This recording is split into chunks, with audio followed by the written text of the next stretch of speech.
Dans cette vidéo, je vais vous faire un point de conjoncture sur la balance des services de la France au premier trimestre de l'année 2022. Alors, n'oubliez pas que le poste service, c'est un des postes de la balance des paiements.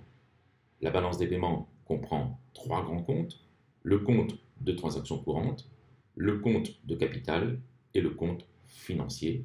Et dans le compte de transactions courantes, il y a bien sûr les services, le poste bien sûr service, la rubrique service si vous voulez. Alors, bien sûr, lorsqu'on parle de la balance des services, nous allons nous intéresser à ce solde tout à fait considérable dégagé par la France au premier trimestre de l'année 2022, qui est de 16 milliards d'euros. Alors, ce qu'il y a de remarquable, d'abord, c'est qu'on peut dire que c'est bien parti pour la France en matière de services si on se réfère, bien sûr, au premier trimestre de l'année 2022. Donc, ça présage de bons résultats peut-être pour l'ensemble de l'année 2022. Ça, c'est le premier élément. Le deuxième élément, il y a deux composants, deux postes qui se distinguent, si on peut dire, en matière d'excédent de services. Vous avez les services de transport, c'est-à-dire que la France a facturé plus de services de transport aux étrangers que les étrangers ont facturé pour les Français, pour les compagnies françaises, pour les entreprises françaises, et ce solde des transports, des services de transport est de plus 6,1 milliards d'euros.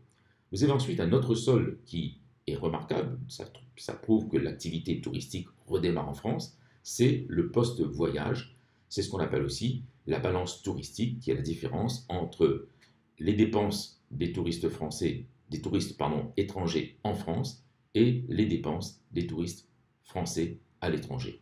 Ce solde de la balance touristique, lui, est de plus 3,9 milliards d'euros. Alors, si on fait l'addition entre ces deux soldes, services de transport et services de voyage, donc balance touristique, il y a 10 milliards d'euros. Si vous rapportez ces 10 milliards d'euros à l'excédent total de la balance des services, qui est de 16 milliards d'euros, le pourcentage est de 62,5%.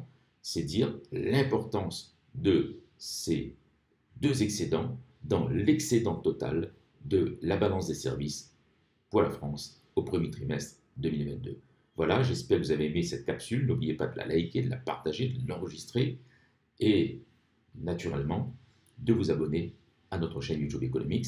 Sous la vidéo, vous avez le lien avec le guide de la dissertation économique pour tous ceux qui se préparent à des concours difficiles, à des examens difficiles dans lesquels il y a des épreuves d'économie. Ce guide qui est gratuit vous sera tout à fait essentiel. Voilà, j'en ai terminé. Je vous souhaite une très bonne journée et bon travail. À très bientôt.